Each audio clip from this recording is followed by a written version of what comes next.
اللہ اکبر اللہ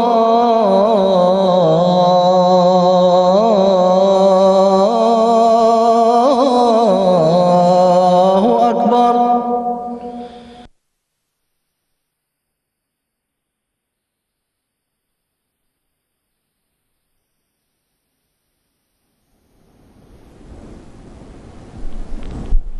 اعوذ باللہ من الشیطان الرجیم، بسم اللہ الرحمن الرحیم۔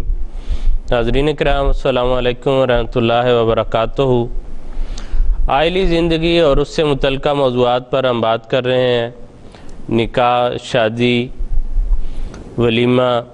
منگنی یا طلاق یا خلا، یہ جو بھی اس سے متعلقہ باتیں ہیں اس پر جو ہے وہ گفتگو ہو رہی ہے۔ آپ کی طرف سے موصول ہونے والے سوالات جو ہیں وہ اس پروگرام میں ہم شامل کرتے ہیں۔ ہمارے پینل میں شامل ہوتے ہیں مکرم محترم مولانا ظہیر احمد خان صاحب، اور ٹیلی فون لائن پر استاذ المکرم جناب مبشر احمد خان صاحب ہمارے ساتھ شامل ہوتے ہیں۔ آج بھی انشاءاللہ ان دونوں بزرگان کی جو ہے معیت ہمیں حاصل رہے گی اس پروگرام میں۔ جو پروگرام دیکھنے والے ریگولر ہمارے ویورز ہیں وہ جانتے ہیں کہ گزشتہ ہفتے حق مہر پر ہم بات کر رہے تھے کہ ہمارے پروگرام کا وقت ختم ہوا تھا، اسی سے ملتے جلتے کچھ سوالات ہیں اسی طرح کے، ان کو لے کر ہم آگے چلیں گے اور سوالات کے سلسلے کا آغاز کریں گے۔ رابطے کے لیے تفصیلات جو ہیں وہ میں ایک دفعہ پھر جو ہے اپنے ناظرین کو یاد دلا دیتا ہوں کہ ای میل کے ذریعے، ٹیکسٹ کے ذریعے اور وائس میل کے ذریعے آپ ہم سے رابطہ کر سکتے ہیں۔ ای میل جو ہے آپ ہمیں facts@mta.tv پر بھیج سکتے ہیں، اور اسی طرح باقی جو ہیں تفصیلات وہ بھی آپ کو اپنی سکرین پر جو ہے وہ مل جائیں گی، ٹی وی سکرین پر، وہ آپ نوٹ کر کے ہم سے رابطہ کر سکتے ہیں، اور ہم بہت خوشی سے آپ کے سوالات جو ہیں ان کو شامل کریں گے۔ اس سے یقیناً آپ کو بھی فائدہ ہوتا ہے، اور آپ کے ذریعے سے بہت سے لوگوں تک وہ مفید اور علمی باتیں جو ہیں وہ آپ کے پوچھنے کی وجہ سے دوسرے لوگوں تک بھی پہنچ جاتی ہیں۔ تو اگر آپ کے ذہن میں کوئی سوال پیدا ہو، ہماری گفتگو کے متعلق پیدا ہو، یا اس سے ہٹ کر کوئی اپنے طور پر آپ سوال پوچھنا چاہیں تو ہچکچائیں نہ، ضرور پوچھیں، اس سے جو ہے وہ بہت سے اور لوگ جو ہیں ان کو بھی فائدہ ہو سکتا ہے۔ اب سوالات کی طرف چلتے ہیں۔ سوالات میں نے عرض کیا جیسے گزشتہ ہفتے اختتام ہوا تھا کہ حق مہر کے متعلق ہم بات کر رہے تھے، اس پر ہمیں سوال موصول ہوا ہے۔ عائشہ صدیقہ صاحبہ نے ترگڑی گجرانوالہ سے پوچھا ہے، وہ کہتی ہیں کہ حق مہر مقرر کرنے کا معیار کیا ہے؟ یہ کس طرح فیصلہ ہوگا کہ کتنا حق مہر جو ہے وہ رکھنا چاہیے؟ مرد کیسے کرے گا، یا عورت کو اس کے لیے کیسے جو ہے وہ اندازہ ہوگا کہ کتنا اس کے لیے مہر ہونا چاہیے؟ تو اس سوال کے ساتھ ہم چلتے ہیں مکرم محترم مولانا مبشر احمد خان صاحب کے پاس۔ جی، بات یہ ہے کہ قرآن کریم کہتا ہے کہ جب کسی شخص کا کسی خاتون سے نکاح ہو تو وہ اس نکاح کے نتیجے میں اپنی بیوی کو مہر ادا کرے۔ اب چونکہ اس مہر کی ادائیگی خاوند کے ذمے ہے، اس لیے قدرتی بات ہے کہ وہ مہر اور اس کی تعیین خاوند کی استطاعت پہ اس کا دار و مدار ہے۔ چنانچہ قرآن کریم نے ایک اصولی رہنمائی فرمایا لا یکلف اللہ نفسا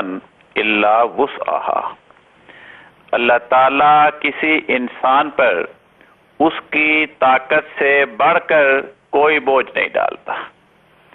ہر انسان کو خدا تعالیٰ اتنی ہی بات کا پابند کرتا ہے جتنی بات کی پابندی کی اس کے اندر استطاعت ہوتی ہے۔ تو اس آیت نے اصولی طور پر یہ رہنمائی فرمائی کہ جس خاوند کی مالی حیثیت کمزور ہے اس کا مہر کم ہوگا، جس خاوند کی مالی حیثیت زیادہ ہے وہ اپنی حیثیت کے مطابق مہر زیادہ کرے گا۔ چنانچہ قرآن کریم نے ایک مقام پہ فرمایا، وہاں پر طلاق کا مسئلہ بیان ہو رہا ہے، فرمایا کہ اگر تم کسی بیوی کو طلاق دو تو طلاق کے نتیجے میں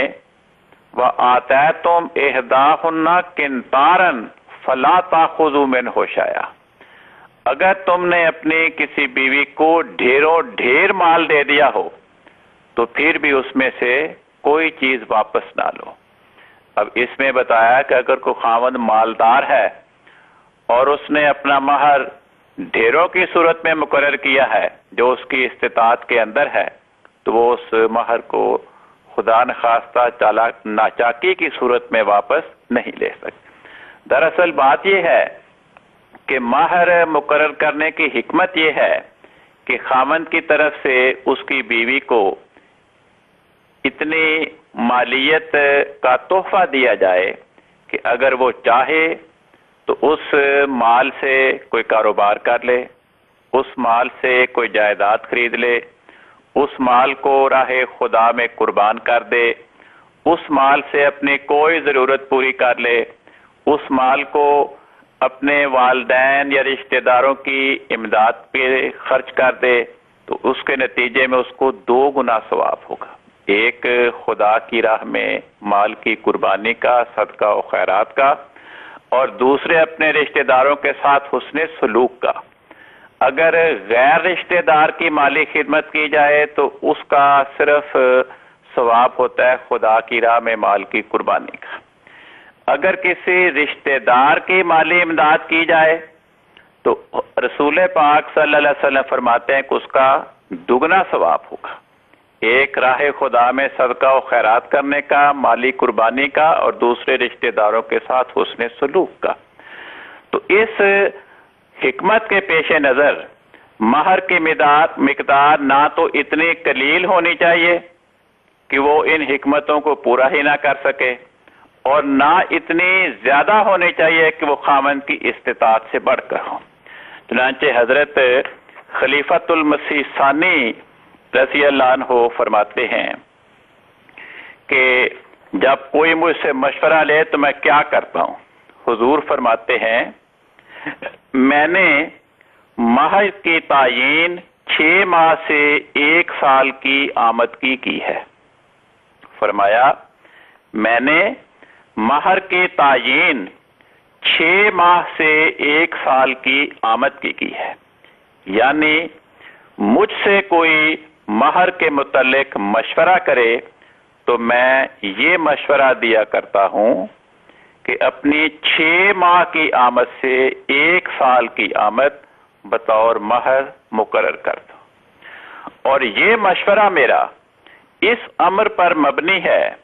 کہ اللہ تعالیٰ نے حضرت مسیح موعود علیہ السلام سے الوصیت کے قوانین میں 10ویں حصے کی شرط رکھوائی ہے، گویا اسے بڑی قربانی قرار دیا ہے۔ اس بنا پر میرا خیال ہے کہ اپنی آمدنی کا 10واں حصہ باقی اخراجات کو پورے کرتے ہوئے مخصوص کر دینا معمولی قربانی نہیں، بلکہ ایسی بڑی قربانی ہے کہ جس کے بدلے میں ایسے شخص کو جنت کا وعدہ دیا گیا ہے۔ اس حساب سے 1 سال کی آمد جو گویا متواتر 10 سال کی آمد کا 10واں حصہ ہوتا ہے، بیوی کے مہر میں مقرر کر دینا مہر کی اغراض کو پورا کرنے کے لیے بہت کافی ہے، بلکہ میرے نزدیک انتہائی حد ہے۔ حضور کا یہ ارشاد الفضل 12 دسمبر 1940 میں شائع ہوا ہے۔ حضرت خلیفۃ المسیح ثانی رضی اللہ عنہ نے ایک مقام پر فرمایا ہے کہ قرآن کریم میں حضرت موسیٰ علیہ السلام کے نکاح اور شادی کا ذکر ہے۔ جب انہوں نے 2 بچیوں کی بکریوں کو پانی پلایا اور حضرت موسیٰ علیہ السلام کی نیکی اور پاک بازی کا ذکر انہوں نے اپنے باپ سے کیا تو ان کے باپ نے حضرت موسیٰ علیہ السلام کو بلایا اور یہ پیشکش کی کہ میری خواہش ہے کہ میں اپنی ایک بیٹی کی آپ کے ساتھ شادی کر دوں، مگر اس شرط پر کہ آپ 10 سال میرے گھر کے امور جو ہیں وہ انجام دیں۔ تو اس سے حضرت خلیفۃ المسیح ثانی نے یہ استنباط کیا ہے کہ انہوں نے اپنی بیٹی کے ساتھ حضرت موسیٰ علیہ السلام کے نکاح کے لیے 10 سال کی خدمت کو اس کا مہر مقرر کیا۔ تو اس سے استنباط کرتے حضور فرماتے ہیں کہ اگر کوئی احمدی مجھ سے مشورہ مانگے تو میں اسے یہ مشورہ دیا کرتا ہوں کہ 6 مہینے سے لے کر 1 سال کی آمد کو ہے اسے وہ مہر میں مقرر کرے۔ مگر حضور کا یہ مشورہ ہے، حکم نہیں ہے کہ اگر کوئی انسان 1 سال سے زائد کی آمد مہر میں مقرر کر دے یا 6 ماہ سے کم کی آمد مقرر کر دے تو کیا اس کا نکاح نہیں ہوگا؟ یہ بات درست نہیں۔ ہاں، حضور نے اس کو پسند فرمایا ہے، اور جس چیز کو حضور نے پسند فرمایا اسی کے مطابق اپنے مریدوں کے لیے یہ مشورہ تجویز فرمایا ہے۔ ٹھیک ہے کل صاحب، بہت شکریہ۔ ایک اور بات جو معاشرے میں عام جو ہے وہ سننے میں آتی ہے، وہ بھی میں چاہتا ہوں کہ اگر ممکن ہو تو آپ وضاحت فرما دیں کہ ایک یہ کہا جاتا ہے کہ جس عورت کا نکاح ہو رہا ہے اس کے جو ساتھ کی اس کی جو عورتیں ہیں اس کے خاندان کی، ان کو دیکھ کر تو نسبت سے مہر مقرر کیا جائے کہ اس کی بہنوں یا اس کی مطلب پھپھیوں چچیوں یا خالہ کے جو ہیں وہ مہر کس حد تک ہیں۔ کیا اس طرح کی کوئی بات جو ہے اس کی کوئی سند ہمیں اسلامی تعلیمات میں بھی ملتی ہے؟ فقہا نے یہ بات بیان فرمائی ہے، مگر شریعت ان کی اس بات کی تائید نہیں کرتی۔ جیسا کہ میں نے عرض کیا، قرآن کریم میں جہاں جہاں بھی مہر کا ذکر ہے وہاں اللہ تعالیٰ خاوند کو مخاطب کر کے فرماتا ہے کہ اے خاوندو اپنی بیویوں کو مہر دو۔ تو جب خاوند نے مہر دینا ہے، اگر اس کی بیوی کی کسی رشتہ دار خاتون کی شادی کسی مالدار کے ساتھ ہوئی ہے تو اس رشتہ دار خاتون کے مالدار خاوند نے اپنی مالی استطاعت کے مطابق مہر کی ادائیگی کرنی۔ لیکن اگر اس خاتون کی شادی کم مالی استطاعت رکھنے والے مرد کے ساتھ ہوئی ہے تو اب اس کے خاوند کو مجبور کرنا کہ تم اپنی مالی حیثیت سے بڑھ کر اتنا مہر ادا کرو جو تمہاری بیوی کی فلاں رشتہ دار خاتون کے مالدار خاوند نے مہر ادا کیا، تو یہ عقل کے ساتھ مطابقت نہیں رکھتی۔ اور اگر کسی رشتہ دار خاتون کی شادی کسی غریب مرد کے ساتھ ہوئی ہے اور اس نے کم مہر مقرر کیا مگر اپنی مالی استطاعت کے مطابق کیا، لیکن اسی خاتون کی ایسی رشتہ دار خاتون جس کی شادی کسی مالدار خاوند کے ساتھ ہوتی ہے، تو اب مالدار خاوند سے یہ مطالبہ کرنا کہ چونکہ تمہاری بیوی کی فلاں رشتہ دار خاتون کی شادی کا مہر اتنا ہے جس کا خاوند مالی طور پہ کمزور ہے، لہذا تم بھی اپنا مہر کم کرو، یہ بات عقل کے ساتھ مطابقت نہیں رکھتی۔ تو قرآن کریم نے بڑی متوازن تعلیم دی کہ اللہ تعالیٰ کسی انسان پر اس کی طاقت سے بڑھ کر پابندی عائد نہیں کرتا۔ مالی حیثیت میں وسعت رکھنے والا اپنی مالی وسعت کے مطابق اپنی بیوی کو مہر دے گا، مالی حیثیت سے کمزوری رکھنے والا اپنی کمزور مالی حیثیت کے مطابق اپنی بیوی کو مہر دے گا۔ ٹھیک ہے، بڑی تفصیل کے ساتھ محترم کالون صاحب نے یہ بیان کیا ہے۔ تو جو سوال آپ نے کیا تھا وہ اصل میں جس طرح محترم کالون صاحب نے فرمایا کہ فقہا نے اس کو لکھا ہے، اور اس میں وہ عموماً اس کو کہتے ہیں مہر مثل، اور چونکہ وہ اس کو کہتے اس وقت ہیں جب کہتے ہیں کہ اگر نکاح کے موقع پہ کوئی مہر مقرر نہیں ہوا اور بعد میں کوئی جھگڑا پیدا ہو گیا یا مہر ادا کرنے کی صورت پیدا ہوئی ہے تو پھر کون سا مہر ادا کیا جائے، تو اس پہ وہ ساری بات جو محترم کالون صاحب نے بیان کی ہے وہ اسی طرح کہتے ہیں، اور جیسے کالون صاحب نے فرمایا کہ شریعت میں اس کا کوئی بھی ذکر نہیں ہے اور واقعی وہ ایک عجیب صورت بن جاتی ہے۔ لیکن حضرت مسیح علیہ السلام نے بڑی خوبصورتی کے ساتھ اس کو اچھا یہاں پہ یہ بھی بتا دوں کہ مہر مثل کے متعلق بعض فقہا کا یہ بھی بڑا دانشمندانہ جو ہے رائے وہ یہ ہے کہ مہر مثل سے مراد اس خاوند کی جو حیثیت ہے وہ مراد ہے، تو اس کے مطابق، اور یہی حضرت مسیح علیہ السلام نے فرمایا ہے۔ ایک جگہ حضرت صاحب لکھتے ہیں کہ حضور نے فرمایا کہ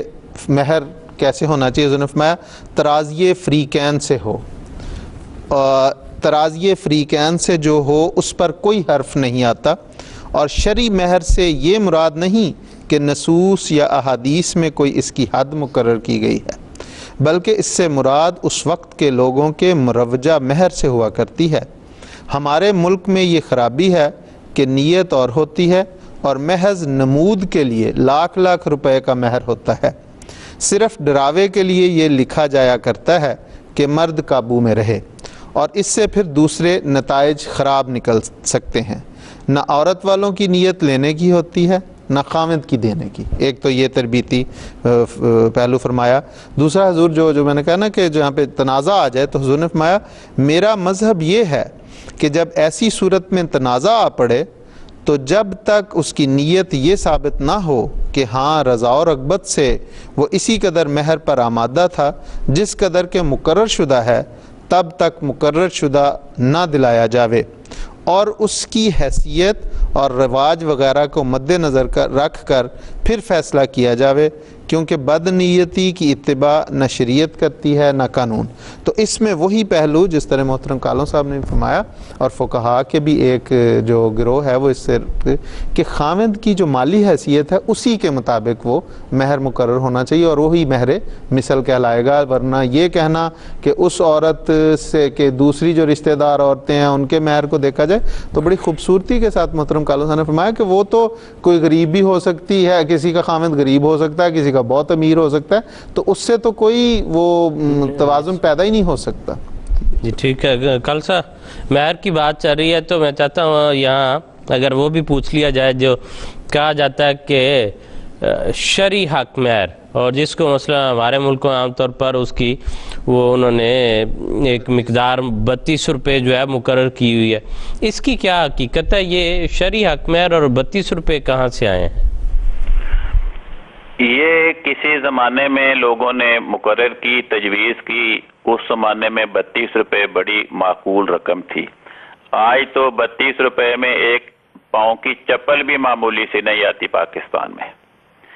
تو دراصل شریعت نے جیسا کہ میں نے شروع میں عرض کیا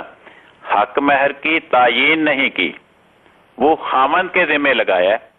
اور یہ اصولی رہنمائی فرمائی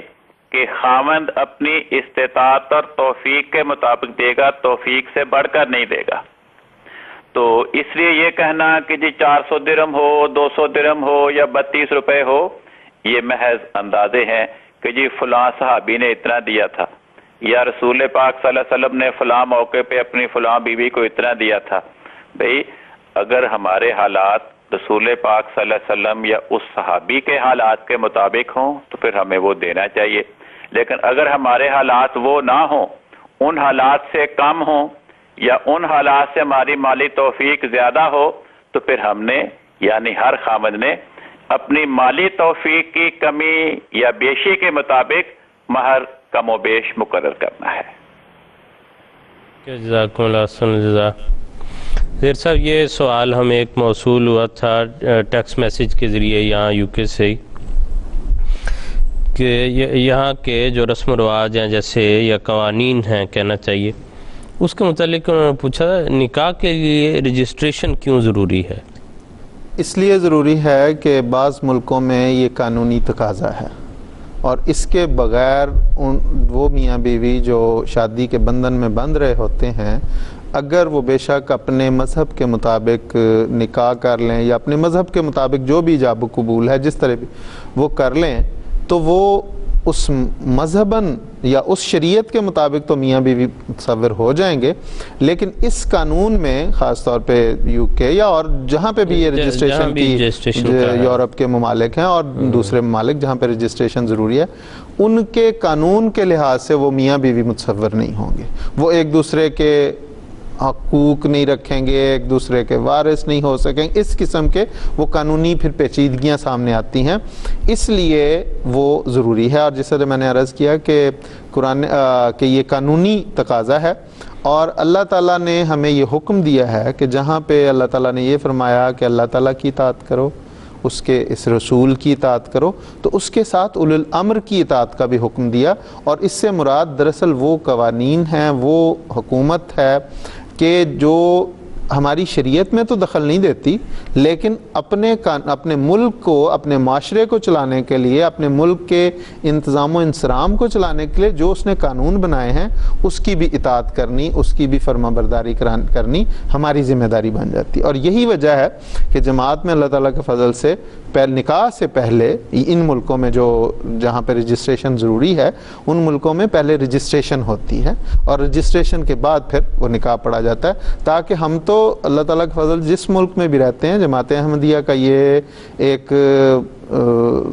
قرۂ امتیاز ہے کہ وہ ہمیشہ اپنی اس ملک کی جہاں پہ وہ رہتے ہیں وہاں کے قوانین کی پوری طرح پابندی کرتی ہے، سوائے اس کے کہ کوئی ملک جو ہے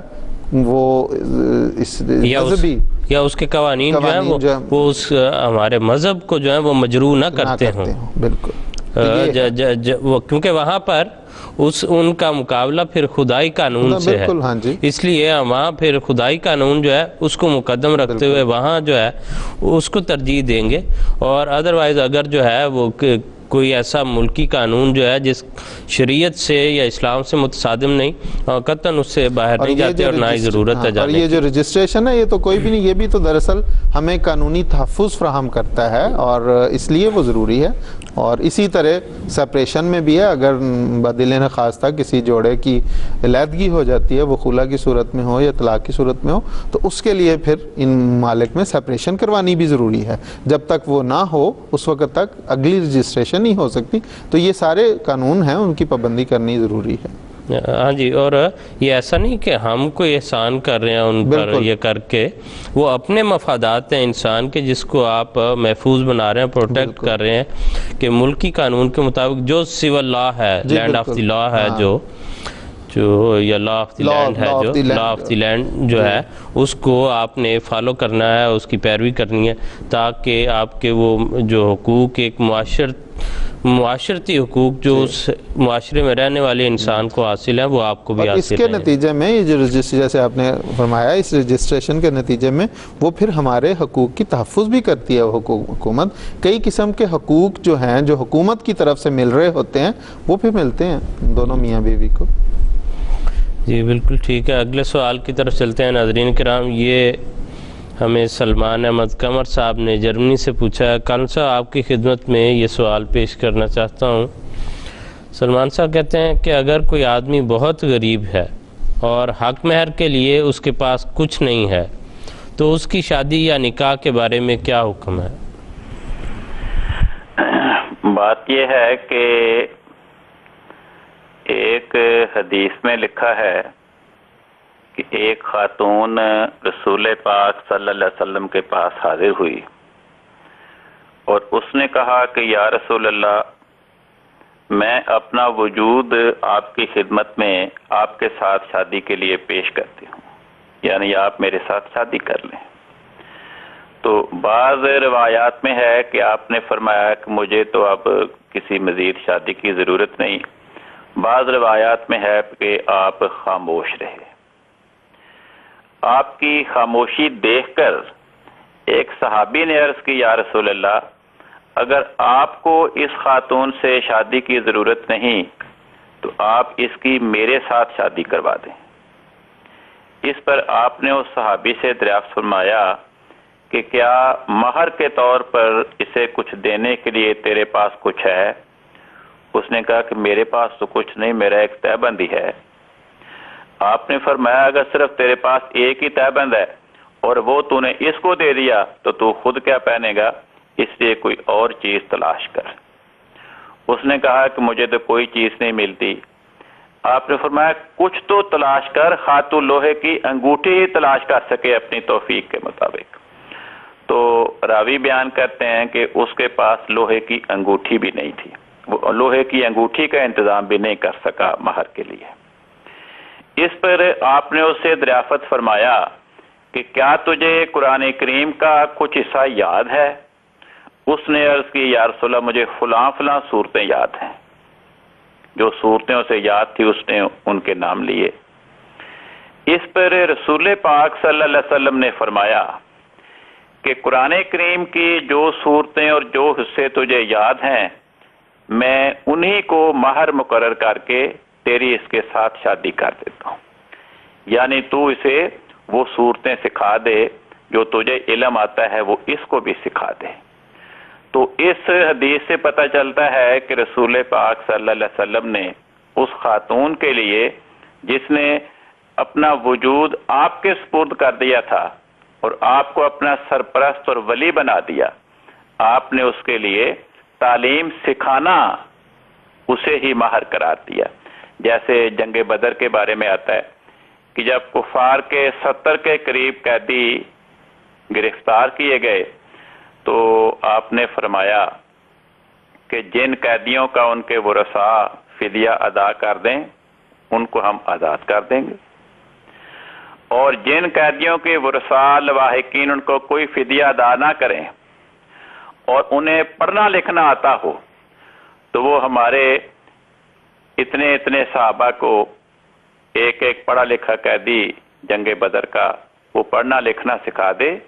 تو اس کا ہمارے آدمیوں کو پڑھنا لکھنا سکھانا ہی ہم اس کی آزادی کا فدیہ قرار دے دیں گے۔ لیکن سوال یہ ہے کہ اگر کوئی عورت کسی مرد کے ساتھ بغیر مہر کے، خواہ اسے ہم علمی مہر قرار دیں یا مالی حیثیت کا مہر قرار دیں، اگر اس کے ساتھ وہ نکاح کرنے پر راضی ہے پھر تو یہ سوال ختم ہو گیا۔ لیکن اگر کوئی خاتون کسی ایسے مرد کے ساتھ